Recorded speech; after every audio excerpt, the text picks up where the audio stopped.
Hello, people, and welcome to Dauntless, one of my favorite, fleeting favorites. It is a Monster Hunter genre game. I don't know if there are any others really than Monster Hunter in this, uh, in that kind of vein, but I actually prefer this to the big boy Monster Hunter. Um, to me, it gets more straight to the action. And it does so a little bit more cleanly. In Monster Hunter, I just feel like there are so many combos and stuff. It just gets so annoying trying to remember everything. Uh, this, I like the combat. I think there are enough combos to keep it interesting, enough weapon variety to keep it interesting, but not to such a crazy extent as Monster Hunter. So essentially, you're dropped into an island in this case. There are a bunch of big old beasties. You can choose which ones to fight. You got a variety of weapons to choose from to do it, and you hunt them, try and upgrade your gear, hunt bigger boys, try and master the weapons, and I like it. So I think I'll show you a couple of beasties and a couple of weapons today.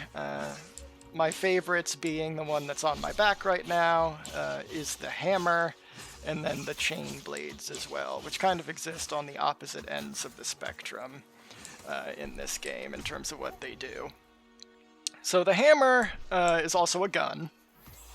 You can charge up your ammo there and do a little blast. You can also just do a single blast, and you've got this active reload mechanic. You can also do a little dashy blast for some extra movement and a little rocket jump. So those are the main aspects of the gun. Though you can also use your ammo mid-combo. Not like that. Mid-combo. Can I do it? If you see those little blue little chinks, that loads one of them into your hammer and empowers your next attack. So your main melee combo is your main melee combo is this little sweeping thing, and then finish with a big ol' slam, kind of a little line shot AoE there. You've also got a quicker version of it where you do a little uppercut and a similar finish. And there's also, I guess I should do it not on this little training dummy. A little forward burst and one where you, nope, that's the same one. How do you do walk forward? Ah, yes, the walk forward combo. So you see it's been a little bit since I've played it, but to some extent it comes back kind of muscle memory-ish. So the main part of the hammer is that you kind of always want to be hitting this thing's head of whatever monster you're fighting, because you'll see there's different types of damage, the different colors. I primarily am doing yellow and blue there, and the blue is really what hammer excels at, and that is stagger damage. And if you do enough of that, it's easiest to get on the head. There's a modifier, I believe, that increases it if you do head strikes.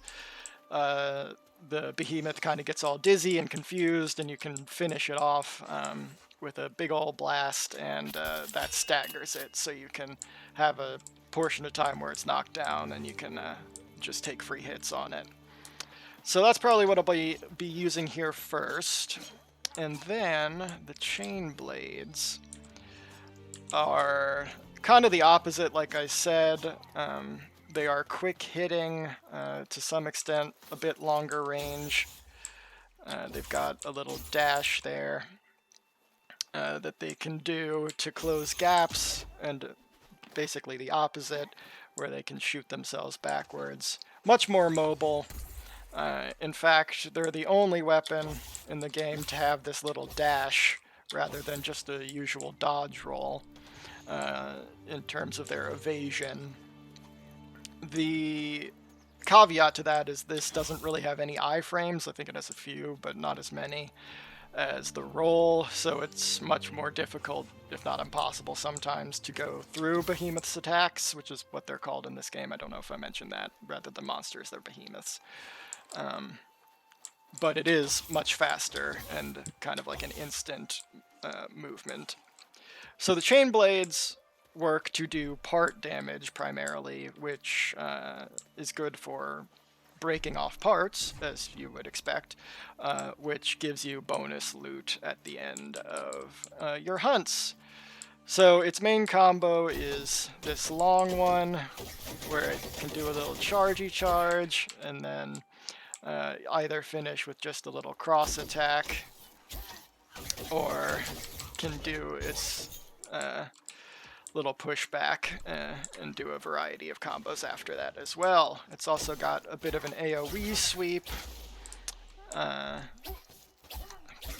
where you do a little circle spin, and then just some basic attacks. It also has some ranged swipes. These don't do a ton of damage, but they can be used to interrupt in some specific cases. So they're really more about being mobile, getting in and out, and doing part damage as best they can. Whereas the hammers are kind of mainly slower combos, go for the head. So I think I'm going to jump into a few solo hunts. Start off with an easier boy maybe, and then get into one or two, depending on how long it takes, harder friends.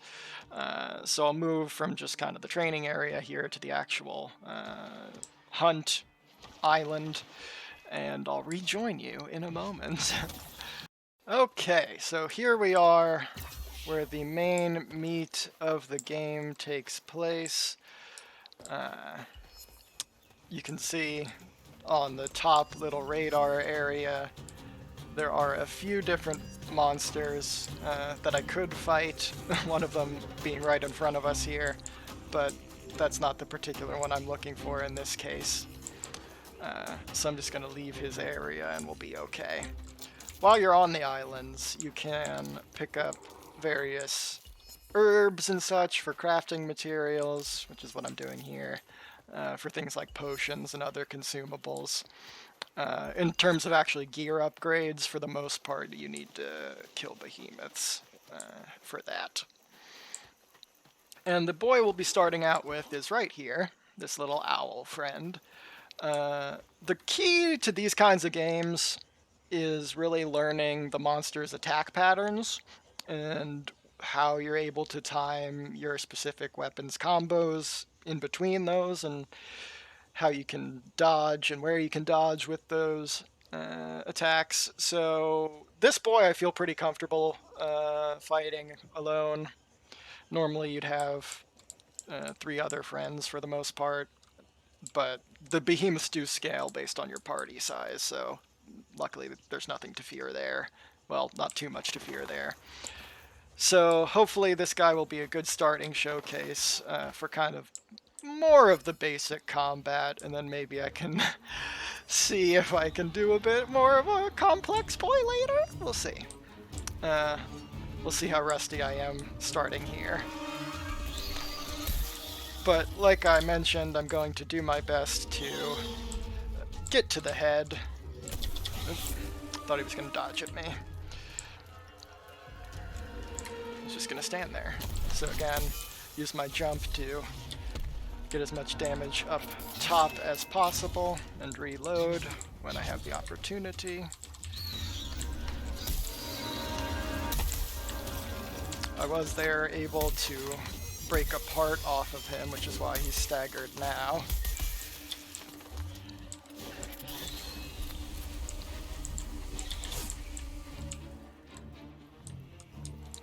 One thing about this game is if you put your weapon away on your back rather than having it in your hands, you don't consume stamina while you're running, so you can kind of use that to your advantage, as well as the iframes like I did there. And I was able to see that he was going to charge at me and had those little lines above his head, meaning I had an opportunity to interrupt him, which I was able to do, and then got a secondary stun off because I was hitting his head again. So I'm going to have a good chunk of time here to unload upon our owl friend. Got another part break. Doing my best. Oop, and he's going to rage. So just got out of there. When that happens, he does... Oop, dodge through him. Try to get the interrupt, but I don't have any ammo. Haha! Reload. Try to get the interrupt. Too low. Or slow, rather. So there is a short window there where you have to time it correctly, because this blast does not have a lot of range. So he's got to basically be right in front of you in order to get that interrupt off when he's flying at you. But when he does go into this enrage mode, he gets a few different attacks and attacks faster and does more damage, as well as transitioning into that enrage mode, he gets an AoE blast. Okay, was able to get it there.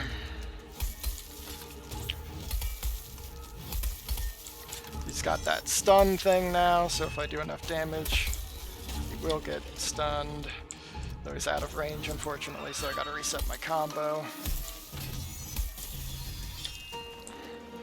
And back out to regen some stamina.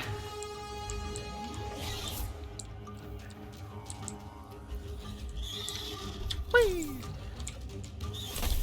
Got him again. Move into the head. Get that blue damage as best I can. Probably do my uppercut combo because it's quicker and he's getting up. And then again, back out for the enrage.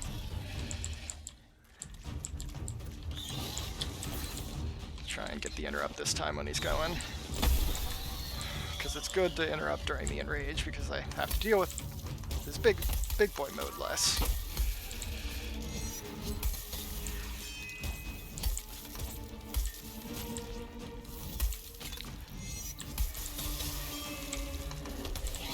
Use my blast to make some distance between them. And you'll see he's kind of icy right now. I do have an ice type, I guess. Messed up my combo there. Weapon, so occasionally if I do well enough, he will get slowed a little bit. And there are a lot of like secondary effects on weapons. Some of the endgame weapons do some really cool stuff like that. This is not an endgame weapon.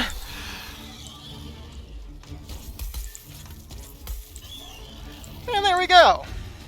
So yeah, I was able to do pretty decently. Didn't even have to use a potion or these, which are also heals you can use up to 5 times. Within the hunt, you'll see these little wispies are the charges and they go away, and now theoretically I'd used it 5 times, so couldn't heal off of this anymore. So that went pretty well. So good intro of, I think, a pretty good fight. One of the easier ones, and you'll see another one does spawn, and I could go run to that boy or the beaver man we saw, or a lizard man out this way.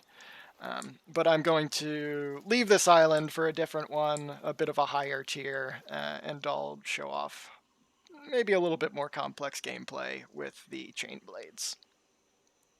See you then! Okay, back in it on another island, higher tier island, this time at night. You got a pretty Aurora Borealis at this time of the year in this floating sky island located entirely with me.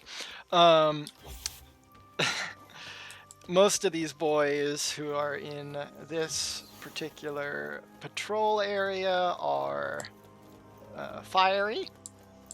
So there are a lot of different types. There's like fire, there's ice, there's electric, there's like umbral and radiant, which are basically dark and light. There's like grassy. There are probably more. There's like poison, fungus.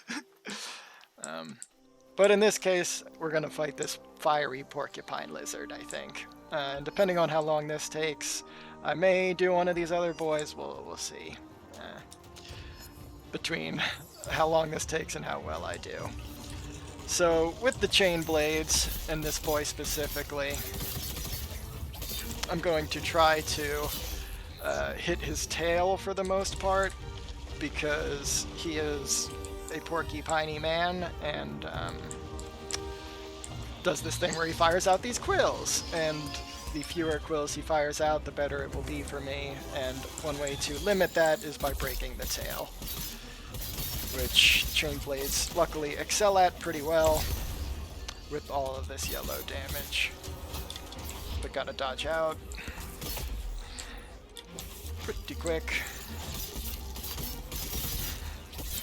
But luckily I'm quite mobile with these boys. Ah, dodged right into that last one. What the? I don't even know what that one was. So yeah, you can see I'm taking a significant amount more damage than I did with the owl friend, but hopefully we'll still be okay.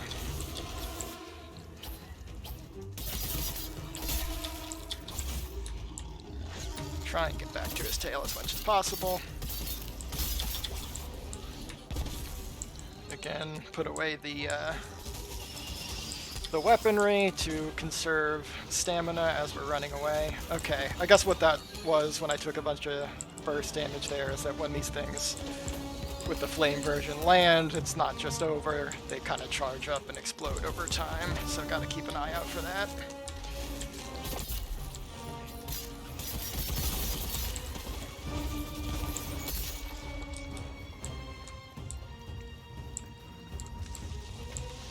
So I mentioned the radiant element. My blades that I have right now are actually built from a radiant boy, so that's why you'll see them doing these fun rainbowy explosions. I really like that. I think it's a cool look. Oh, get out! Oop, nope. Tried to use my little backwards dodge escape, but was a little late on it. So since he's over there, I'm going to take this time to use the free healing. And hopefully let him do a little charge, get around to his butt. Okay, he's unenraged now, that's good. Ah, yes, cool. Just managed to break the tail, so that'll ease up on the amount of things we have to deal with. And I'll probably move on to the legs now.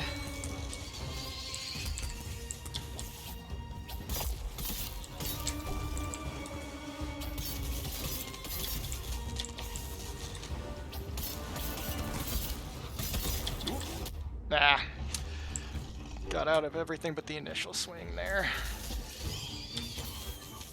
But the last swing. Survived the initial swing. Got hit by the last.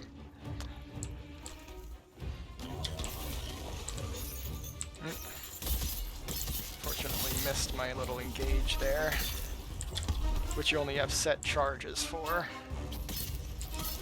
I'm gonna enrage, so gotta back out for that.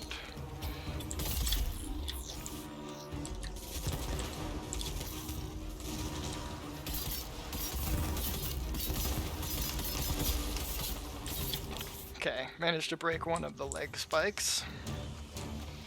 Wow, he went a long distance. Come here, you.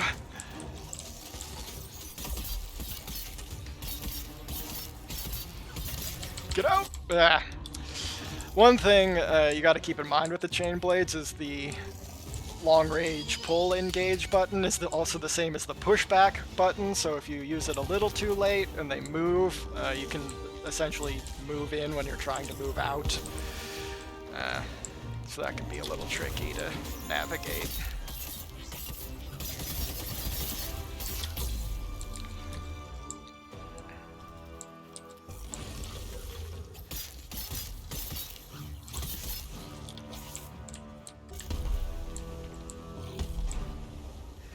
Let's use some long-range poke on him. Unfortunately, got swiped there. Go ahead and use another posh. If you can get around to his belly when he's doing this, it's slightly less dangerous. He says as he gets hit trying to do that.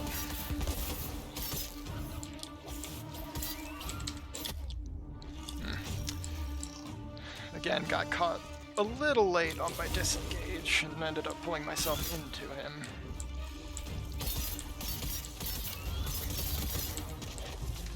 I tend to get greedy with that.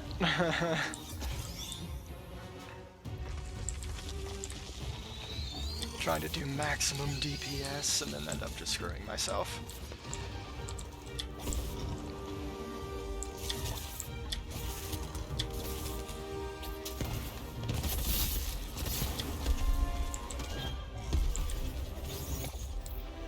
I think I broke another one of the legs.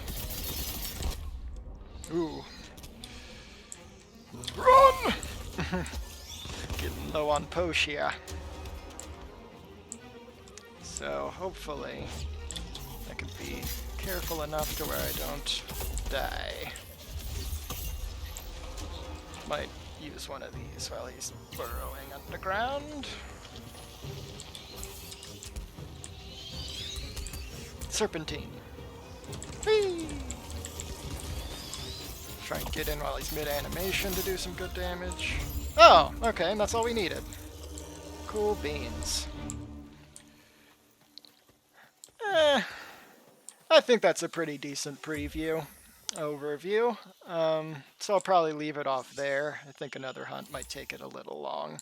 And you can see I get a little pop-up of all the drops I got, and you get a little bit more based on the breaks you were able to get throughout the hunt. So it's definitely one of my favorites. Free to play, so that's always good. You can always just jump in for a couple hours, see if it suits your fancy.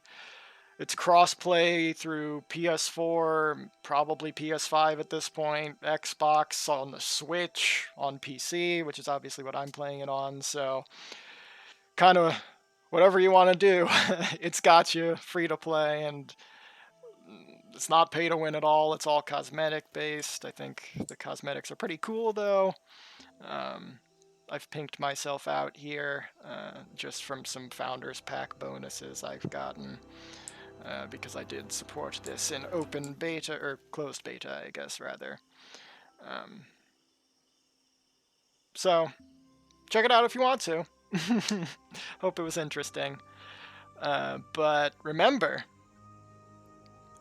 on average, spiders swallow 8 humans a year while they sleep.